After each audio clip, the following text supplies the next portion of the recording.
ശിംശോനും അപ്പനും അമ്മയും കൂടെ തിമ്മനയ്ക്ക് പോകുക പെണ്ണ് കാണാൻ. അങ്ങനെ അതിന്റെ ശരിയായ നടപടി തന്നെ ഒന്നും പോയി കണ്ടേക്കരുത്. കളിക്കാൻ കയറിയിരിക്കുമ്പോൾ അവൾ അങ്ങോട്ട് പോകണ നീ 2 ഞെക്ക് ഒരാ തട്ടും മിസ് കോള് അവൾക്ക് ഒന്ന് കിട്ടി. അണ്ണ അവൾ തിന്നോട്ട് ഉണ്ടൊരു മെസ്സേജ് ഹായ്. അവള് ഹായ് ഉണ്ണ നീ ഹോയ്. ഇപ്പൊ ഉപദേശമാരും ഇതൊക്കെ തുടങ്ങിയിട്ടുണ്ട്. കോള് വന്ന ഉടനെ വരുന്നേ.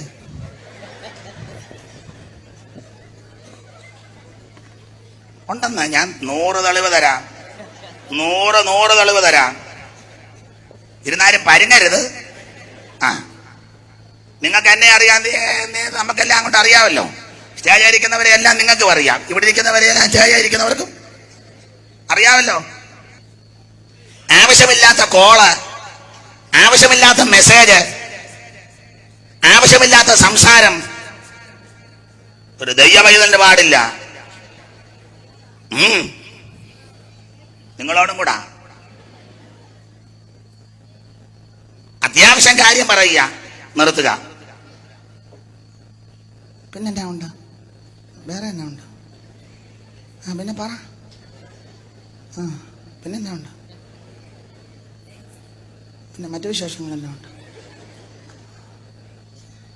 അവിടെ ഇപ്പം മഴ പെയ്യുന്നുണ്ട്. നീ തുണി വിരിച്ചിട്ടുണ്ടോ അവിടെ?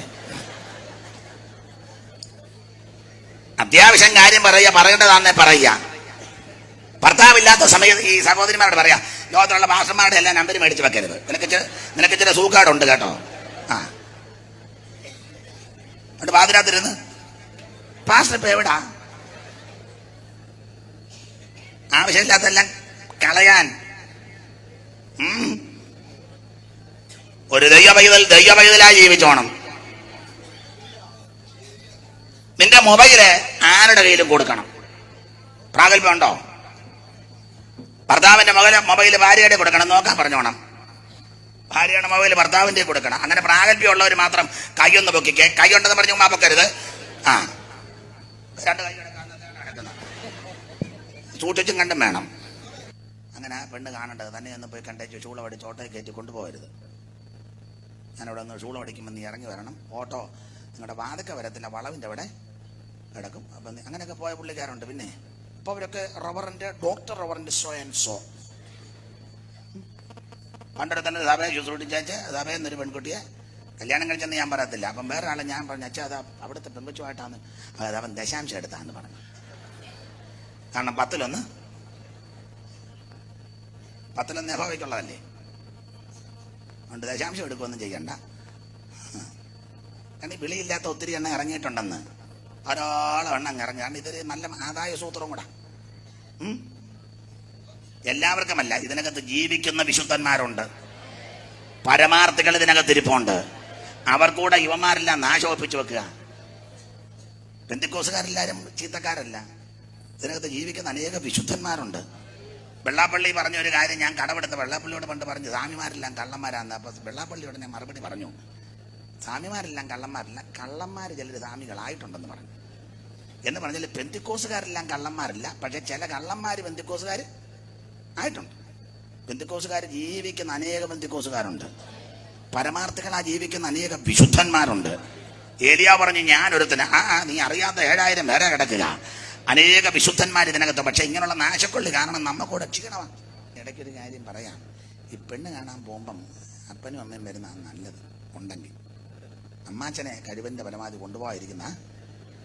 പിന്നെ പക്ഷെ നമ്മുടെ കേരളത്തിലൊരു കൾച്ചറൊക്കെ പറയും, എടാ ഇതാമേ നീ പെണ്ണ് കാണാൻ പോകുന്നെങ്കിൽ ബേബിയെ വിളിച്ചോണം. ബേബി അമ്മയുടെ ആങ്ങളെയാണ്, അവനെ കൊണ്ടുപോകണം. അതിന് നീ പേടിച്ചായി പറയുന്നത്, ബേബിയെ വിളിച്ചില്ല ഇവനിത് കലക്കും. അങ്ങനെയുണ്ട്. അമ്മാച്ചൻ ഇതെല്ലാം ഇയാൾ കയറി കലക്കും. എൻ്റെ ഒരു അഭിപ്രായം പറയാം. വചനത്തെ കൂട്ടുപിടിച്ച അപ്പനും അമ്മയായിട്ട് പോകുന്ന. പിന്നെ സഹോദരന്മാരുടെ പെണ്ണ് കാണാൻ പോകുമ്പോൾ നീ കൂട്ടുകാരുടെ ബുള്ളറ്റ് പടപടം അമിട്ട് മുട്ടും പോലെ പോകരുത്. നിന്റെ അമ്മയോ അല്ലെ അപ്പൻ്റെ പെങ്ങളോ അല്ലെ അമ്മയുടെ അനിയത്തിയോ ചേടത്തിയോ ഒരു സഹോദരിയും കൂടെ പോകുന്ന എന്നാന്ന് മനസ്സിലായ. പണ്ടൊക്കെ അങ്ങനെ. എൻ്റെ കാരണം പറയാം. കല്യാണം കഴിക്കാനുള്ളവർക്കായി പറയുന്നത്. കഴിച്ചവരിനിപ്പോൾ എന്നാ ചെയ്യാനാ, വൈകിയല്ലാതെ. കാരണം സ്റ്റേജിൽ വെച്ച് പൂട്ടിട്ടാ ഇറക്കി വിട്ടത്. മരണത്താൽ പൂട്ടിയിട്ടാ ചറിഞ്ഞിരുന്നു. അപ്പം ഇനി അവരുടെ കാര്യം പോട്ടെ. അപ്പം അപ്പനും അമ്മയും പോയാൽ ഒരു സഹോദരിയും കൂടെ പോന്നാലേ, പണ്ടൊക്കെ അങ്ങനെ ഈ സഹോദരന്മാർ, ഞങ്ങൾ പുരുഷന്മാരാണ് ആ സിറ്റൗട്ടിലോ അല്ലെങ്കിൽ മുറിക്കകത്ത് ഇടുന്ന കസേരയിൽ നിന്ന് ഞങ്ങൾ പുരുഷന്മാർ തമ്മിൽ സംസാരിക്കും. സ്ത്രീകൾക്കാകുമ്പം പയ്യെ അടുക്കളയിലോട്ടൊന്ന് കയറാം. ഒരു ചിരിയൊക്കെ ചിരിച്ച സ്തോത്രം. നോട്ടർ അടുക്കളയിലോട്ട് കയറും. ഈ എൻ്റെ വല്യമ്മച്ചി പറഞ്ഞു തന്നിട്ടുണ്ട്, ഒരു നല്ല വീടിൻ്റെ ലക്ഷണം അറിയുന്ന അടുക്കളയിൽ കയറുമ്പോഴാണ്. വല്യമ്മച്ചി പറഞ്ഞു, അടുക്കള കാണുമ്പോൾ അറിയാം അവിടുത്തെ പെണ്ണുങ്ങൾ ഉണവുള്ളതാണോ ഇല്ലയോ. അങ്ങനല്ലയോ? ആരോട് പറയാ? അടുക്കള തുല്ലുമ്പോൾ തുല്ലുന്നല്ലാതെ അടുക്കളയിൽ എന്നാ ചെയ്തിട്ട്. അപ്പൊ അടുക്കള കാണുമ്പോൾ അറിയാം ആ വീട്ടിലെ സ്ത്രീ അല്ലെ ആ അമ്മ ആ പെൺകുട്ടി ചൊവ്വുള്ളതാണോ ഇല്ലയോ. എന്നാണെന്ന് ഞാൻ വിസ്തരിക്കുന്നില്ല. നല്ല സ്ത്രീകളെ പറ്റി വേദപുസ്തകത്തിൽ ധാരാളം ഭാഗമുണ്ട്. ഉത്തമ സ്ത്രീ, അതുപോലെ സാമർത്ഥ്യമുള്ള സ്ത്രീ, അങ്ങനെ ആണല്ലോ സദൃശവാക്യത്തിൽ. സാമർത്ഥ്യമുള്ള, ഞാൻ മിക്കപ്പോഴും പറയാം, സാമർത്ഥ്യമുള്ള സ്ത്രീയെ പറ്റി ഒത്തിരി കാര്യമാണ് അടുക്കിടക്കായിട്ട് പറയണം. അത് ദൈവസഭയ്ക്ക് നിഴലായിട്ടും കൂടെ വ്യാഖ്യാനിച്ചിട്ടുണ്ട്. ആ ഭാഗം എടുക്കുന്നില്ല. സാമർത്ഥ്യമുള്ള സ്ത്രീയെ പറ്റി ധാരാളം കാര്യം പറഞ്ഞു വരുന്ന കൂട്ടത്തിൽ ഒന്ന് രണ്ട് പദം, അവൾ നന്നാ രാവിലെ എഴുന്നേക്കും. അങ്ങനല്ലയോ ദൈവദാസനെ അവിടെ എഴുതിയേക്കുന്നത്? അവൾ നന്നാ രാവിലെ, അങ്ങനല്ലേ? ഇന്ന് വരെ വെളുപ്പിനെ 4:30 കാണാത്ത ആൾക്കാർ ഇതിനകത്ത് കണ്ടു. 8:30 മനമേ പക്ഷി ഗണങ്ങൾ. പക്ഷി അറബിക്കടലും കടന്നു. പക്ഷിക്ക് രാവിലെ എഴുന്നേറ്റില്ല, കാര്യം നടക്കുകയില്ല. നമുക്ക് ബാങ്കിലുണ്ട്, ഫ്രിഡ്ജിനകത്തെല്ലാം വെച്ചിട്ടുണ്ട്. പക്ഷിക്ക് ഫ്രിഡ്ജ് ഇല്ലല്ലോ. ഉണ്ടോ? കാക്കയ്ക്ക് ഫ്രിഡ്ജ് ഉണ്ടോ? പറ. അപ്പം അതിന് വെളുപ്പിനെ എഴുന്നേറ്റല്ലേ കാര്യം നടക്കുകയുള്ളൂ. നമ്മൾ വീട്ടുകാർക്ക് പോലും വയറ് നിറച്ച് കൊടുക്കാതെ ബാക്കിയെല്ലാം ഫ്രിഡ്ജിനകത്ത് കയറ്റി വെച്ചിരിക്കുക. മോളി ഒരു മീക്കേഷനൊക്കെ അത് മതി, ഇനി നാളത്തേക്ക് അത് മതി, ചാറ് തൊട്ട് നക്കിയച്ച്. ഈ നിരന്തരം മഴക്കുണ്ടാക്കുന്ന പെണ്ണുങ്ങളുണ്ട്. അവരുമായിട്ട് ജീവിക്കാൻ ഒക്കത്തില്ലെന്നും വേറെ അവസരത്തിൽ വാക്യമുണ്ട്. അങ്ങനെയുള്ള പുരുഷന്മാർ എവിടെ ഇരിക്കണമെന്നും പുസ്തകത്തിൽ. പണ്ട് ഞങ്ങളുടെ ഒരു സഹോദരി മരിച്ചു. ഞാൻ അടക്കത്തിന് അവിടെ ചെന്ന് 2 വാക്ക് പറഞ്ഞപ്പോൾ ഭർത്താവുണ്ട്, അദ്ദേഹം അല്പം രസികനും കൂടാ. ഞാൻ 2 വാക്ക് പറഞ്ഞേച്ചേ വേറൊരു അടക്കത്തിന് എനിക്ക് പോകണം. അപ്പോൾ അവിടെ നിന്ന് ഇറങ്ങി ചോട്ടപ്പോൾ എൻ്റെ തോളയിലാരേണ്ട തട്ടി. ഞാൻ നോക്കിയപ്പോൾ പാപ്പച്ചൻ തന്നെ. അവൻ പാപ്പച്ചൻ്റെ ഭാര്യയായി മരിച്ചത്. അപ്പം ഞാൻ പറഞ്ഞു, ആച്ചാ എനിക്ക് വേറൊരു അടക്കത്തിന് പോകണം, അത് നമുക്ക് വേണ്ടപ്പെട്ടൊരു ഭവനമാണ്, ആട്ടെ പ്രാർത്ഥിക്കാം, വേർപാട് ജീവിതത്തിൽ ഒക്കെ ഉണ്ടാകും, ദൈവം ആശ്വാസവും പ്രത്യാശയും തരുന്നല്ലോ, ധൈര്യപ്പെടും. ഞാൻ കൂട്ടുവേലക്കാരനായതുകൊണ്ട് പാപ്പച്ചനോട് പറഞ്ഞപ്പോൾ പാപ്പച്ചൻ രസിക്കാനാ പുള്ളി അന്നേരം തന്നോട് ആട്ടെ അനീഷ്, ആട്ടെ അവളും സ്വസ്ഥമായി, ഞാനും സ്വസ്ഥമായി. ഇപ്പോഴും എൻ്റെ കാതി മുഴങ്ങുക.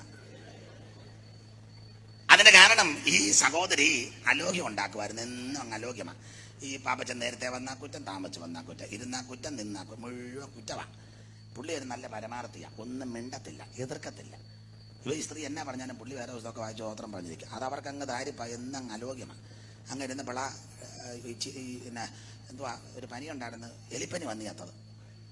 ഇത് തള്ള എലിപ്പനി വന്നു ചേർത്തപ്പോഴാണ് ഞാനും ചെന്നതരാ. പാപ്പച്ചൻ പറഞ്ഞ അവളും സ്വസ്ഥമായി. ദൈവത്തെ ഓർത്തത് പറയരുത്. ഞാൻ നിങ്ങളോടൊരു കാര്യം പറയാം. ഭാര്യ മരിച്ചു പോയാൽ ഭർത്താവ് മരിക്കുന്നത് വരെ ദുഃഖിക്കണം. എന്നുവെച്ചാൽ ദുഃഖിച്ചിരിക്കണം എന്ന് ഞാൻ വേറെ അർത്ഥത്തിലായി പറയുന്നത്.